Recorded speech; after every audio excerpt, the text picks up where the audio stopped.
Hey nerd fighters, Cinder here, and let's face it, the world is a messy, beautiful, complicated place, and sometimes you just want to know where you might fit in best, right? Like, if you could choose your own adventure, but instead of fighting dragons, you're just trying to find a decent work-life balance and maybe some affordable healthcare. So today, we're launching into a multi-part series comparing life in 4 countries known for their, let's say, interesting approaches to these very things. Norway, the United States, the United Kingdom, and Canada. We're talking work-life balance, cost of living, taxes, healthcare, even the weather. Because, let's be real, the amount of daylight you get can really impact your mood, and who wants to be hangry when they're trying to navigate a new culture? This isn't about declaring one country the best, because frankly that's subjective and kind of misses the point. It's about giving you the information to think critically about what matters most to you and maybe sparking some good old-fashioned curiosity about the world beyond our own borders.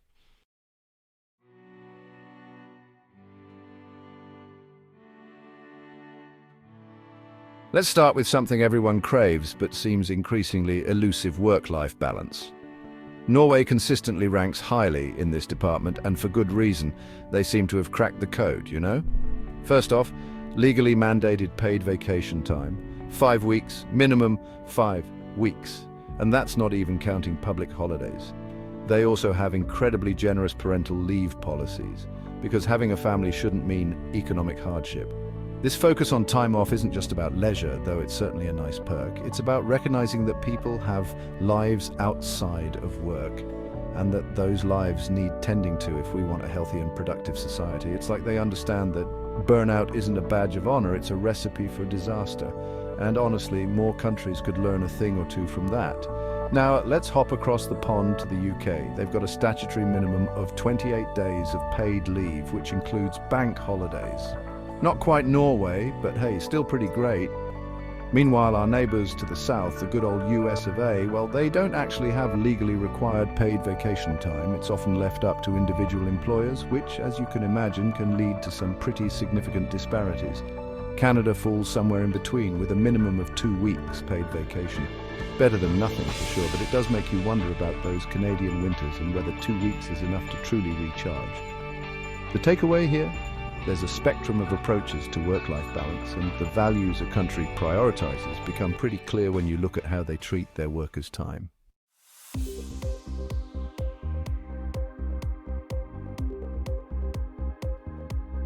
Okay, so Norway might be winning the work-life balance game, but that kind of lifestyle doesn't come cheap. Norway consistently ranks as one of the most expensive countries in the world. We're talking high prices on everything from groceries to housing. That's partly due to their high standard of living, but also factors like import taxes and a strong currency. But here's the thing, Norwegians also tend to earn high salaries, and when I say high, I mean high. Plus, they have universal healthcare and tuition-free education, which offsets some of those costs significantly. So it's a trade-off: higher cost of living, but also a strong social safety net and the peace of mind that comes with knowing you won't go bankrupt if you get sick or want to go to college. Now, the US is a bit of a mixed bag. Salaries can be high, especially in certain fields and cities, but so is the cost of living, particularly when it comes to healthcare and housing in major metropolitan areas. The lack of universal healthcare means Americans often face high insurance premiums and medical bills, and let's not even get started on student loan debt. It's a lot, you know. Canada, with its universal healthcare, offers a bit more breathing room in that regard. However, housing costs in major cities have been skyrocketing, making affordability a growing concern. The UK, with its National Health Service, NHS, provides free healthcare to all residents, which is a huge plus. However, wages tend to be lower compared to the US and Canada, and the cost of living, especially in London, can be quite high. It's a constant balancing act, it seems.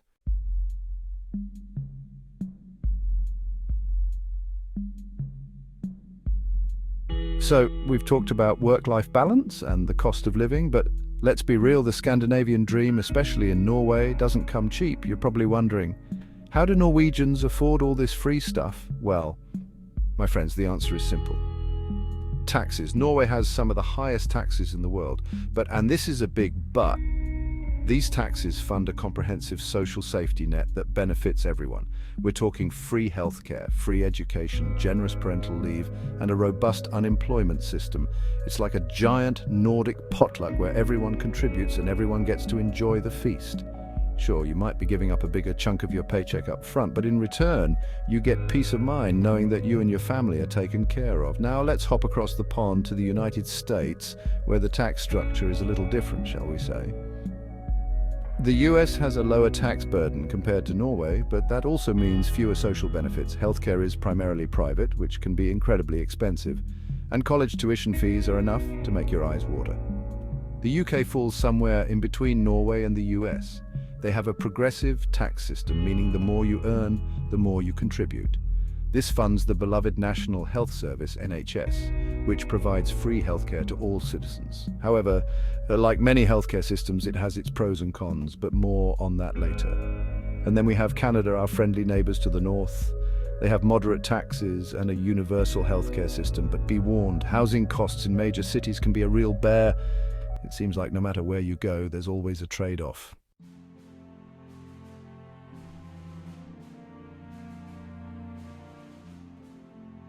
Okay, let's talk about something everyone loves, escaping into the great outdoors. And when it comes to embracing the wild side, Norway is basically a Viking warrior who also enjoys a good cup of tea. You see, Norway has this beautiful thing called the right to roam, or allemannsretten if you want to impress your Norwegian friends. This ancient law, rooted in tradition, basically means you're free to wander pretty much anywhere in nature as long as you respect the environment and private property.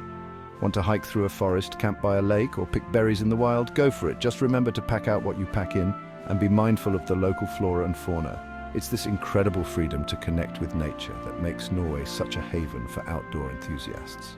Whether you're an experienced mountaineer or just enjoy a leisurely stroll through the woods, Norway's natural beauty will leave you breathless. Now let's jet over to the United States, a country with incredibly diverse landscapes from towering mountains to vast deserts. The US has a great system of national parks, but access to nature isn't always as straightforward as in Norway. Private land ownership is common, and there are often restrictions on where you can and can't go. Across the Atlantic, the UK has done a pretty good job of balancing land development with access to nature. They have public footpaths crisscrossing the countryside, allowing you to explore ancient forests, rolling hills, and dramatic coastlines. However, be prepared for the occasional "beware of the bull" sign. They're not kidding. And last but certainly not least, we have Canada, the land of maple syrup, hockey, and oh yeah, some seriously stunning wilderness. From the Rocky Mountains to the shores of Nova Scotia, Canada is an outdoor enthusiast's paradise. Just be prepared for those long, harsh winters. I mean, they don't call it the Great White North for nothing.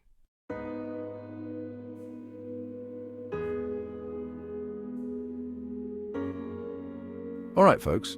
Let's talk about something near and dear to all of our hearts, healthcare. Specifically how these four countries handle keeping their citizens healthy and, well, alive. Starting with Norway, where healthcare is considered a basic human right. Not a privilege, it's free, universal, and accessible to all. Now, before you pack your bags and book a one-way ticket to Oslo, let's talk about the catch, because yes, there's often a catch. While the quality of healthcare in Norway is generally excellent, be prepared for potential wait times. It's not uncommon to wait a few weeks or even months for certain specialist appointments or elective procedures. Think of it like this. You're waiting in line for an amazing all-you-can-eat buffet, but the line is moving at a glacial pace. The food is worth the wait, but you might want to bring a snack. Now, contrast that with the United States, where healthcare is a completely different beast. The US has a private healthcare system, which means it's generally faster and more efficient if you can afford it. But for those without good insurance, even a minor medical issue can lead to a mountain of debt. Meanwhile, in the UK, the NHS is a source of both national pride and occasional frustration. It's free at the point of service, but wait times can be long, and funding challenges are an ongoing concern. It's like that friend who always offers you a ride, but then shows up an hour late with an empty gas tank. And then there's Canada, with its universal healthcare system that falls somewhere between the Nordic model and the US system. Canadians enjoy free healthcare, but similar to Norway and the UK, Wait times for certain procedures can be lengthy. It's like that really popular restaurant everyone wants to try. The food is good, but you might have to wait a while for a table.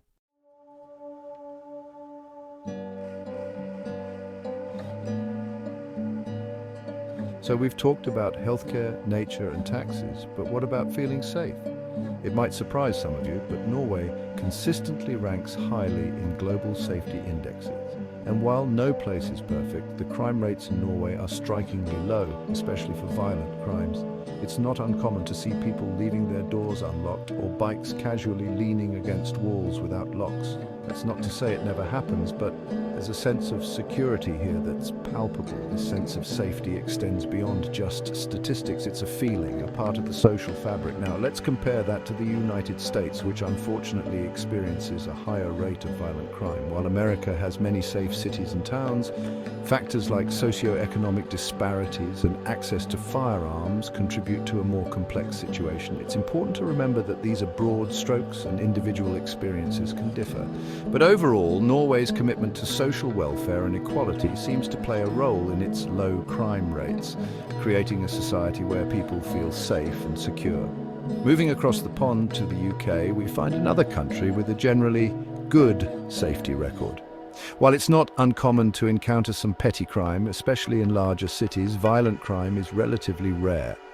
The UK has a strong sense of community, and people often look out for one another. There's also a significant police presence which can contribute to a feeling of security. Heading over to Canada, we see a similar trend. Canada boasts a low crime rate and a reputation for being a safe and peaceful country. Of course, like anywhere else, there are pockets of crime, typically in urban centres. But overall, Canada shares that emphasis on community and social responsibility that contributes to a safer environment. And hey, maybe it's all that fresh air from those stunning landscapes we talked about.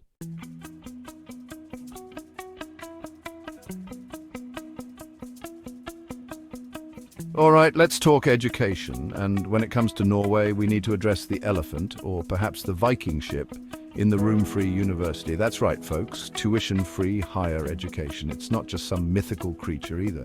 Norwegians and even international students can attend public universities without paying tuition fees. Now, there are still costs like living expenses and books, but the absence of tuition is a game changer. This approach to education has a profound impact. It removes the financial barrier that prevents so many individuals from pursuing higher education, fostering a more educated and skilled workforce. It also reduces the burden of student debt, which hangs over the heads of so many graduates in other countries. It's a system that prioritizes knowledge and opportunity for all, and it's hard to argue with the results. Now let's hop back over to the US, where the higher education landscape is vastly different. The cost of attending university in the United States is notoriously high, often leaving students with mountains of debt. While scholarships and financial aid exist, they often don't cover the full cost, leaving many graduates grappling with loans for years, even decades. This financial burden can have a ripple effect, impacting career choices, home ownership, and even starting a family. The UK occupies a middle ground with tuition fees that are high but still lower than in the US. Students can take out loans to cover these costs, but the debt can still be substantial. Canada offers a more affordable option compared to the US, but tuition is not free. Despite this, Canada boasts a high-quality education system that attracts students from around the world.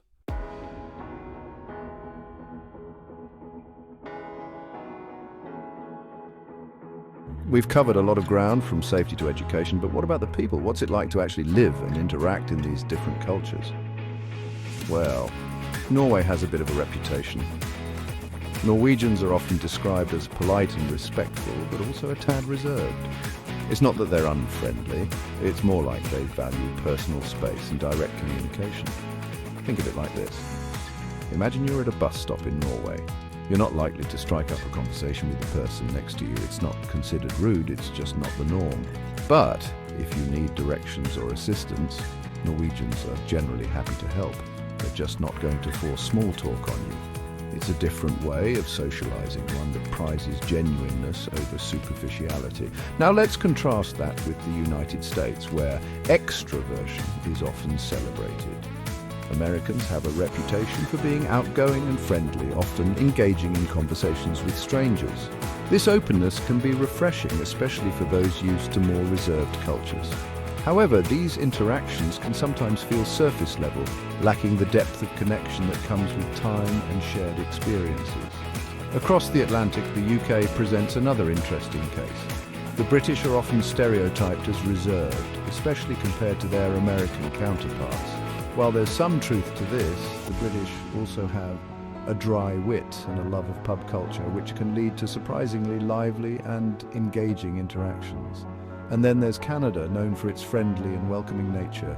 Canadians have a reputation for being polite and approachable, often going out of their way to help others. It's a quality that makes Canada feel like a warm and inclusive place, even amidst those chilly winters.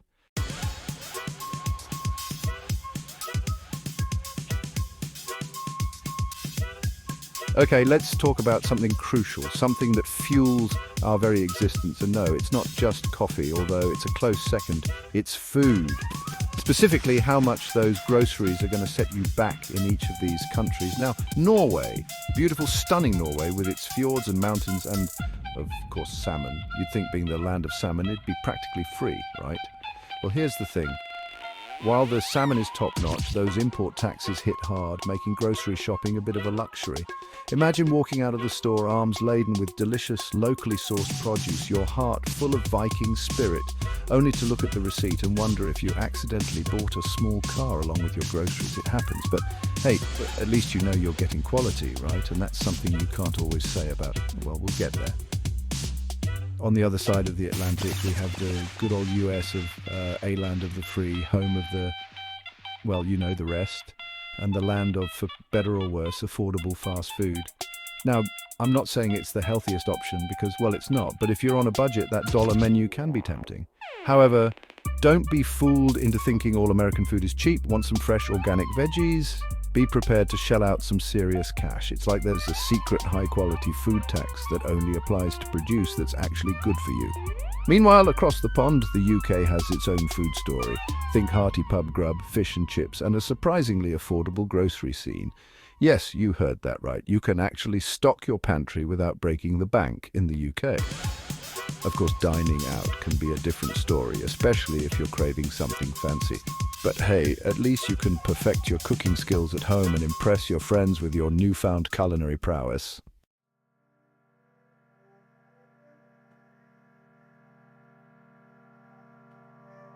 Alright, let's talk about everyone's favorite small talk topic, the weather. Specifically how the weather and daylight hours differ drastically between these four countries. First up, Norway, the land of dramatic landscapes and even more dramatic daylight hours. See, Norway sits way up north, which means in the summer you get the magical phenomenon known as the midnight sun. Imagine this, it's 2 a.m., the birds are chirping, the sky is bathed in a surreal golden light, and you're just finishing up your afternoon coffee. Sounds pretty great, right? Well, the trade-off is that in winter, the days are incredibly short. I'm talking like, did the sun even bother to rise today? Short. It can be a bit of a shock to the system, but hey, at least you have plenty of time to cozy up by the fire and, contemplate the meaning of life or watch Netflix. Moving on to the USA, it's like a weather buffet. You've got everything from scorching deserts to snow-capped mountains to humid swamps. It's a choose-your-own adventure when it comes to climate, which can be both exciting and terrifying, depending on your perspective. Then there's the UK, a country that seems perpetually shrouded in a fine mist of rain. Okay, maybe that's a slight exaggeration, but let's just say you'll definitely want to pack an umbrella. But hey, there's something cozy about curling up with a cup of tea while the rain patters against the window, right? Plus, all that rain makes for some seriously lush greenery, so at least it's aesthetically pleasing. And finally, we have Canada, our friendly neighbour to the north, known for its stunning natural beauty and, let's be real, its brutal winters. If you're a fan of winter sports, Canada is your paradise. If you're not, well, maybe invest in a good parka.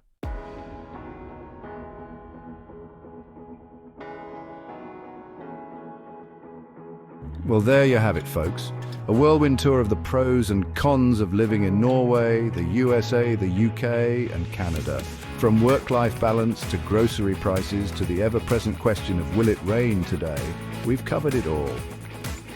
Ultimately, the best place to live is the place that feels like home. It's about finding the right balance for you, whether that's prioritizing free healthcare or embracing the great outdoors or simply having access to really good cheese.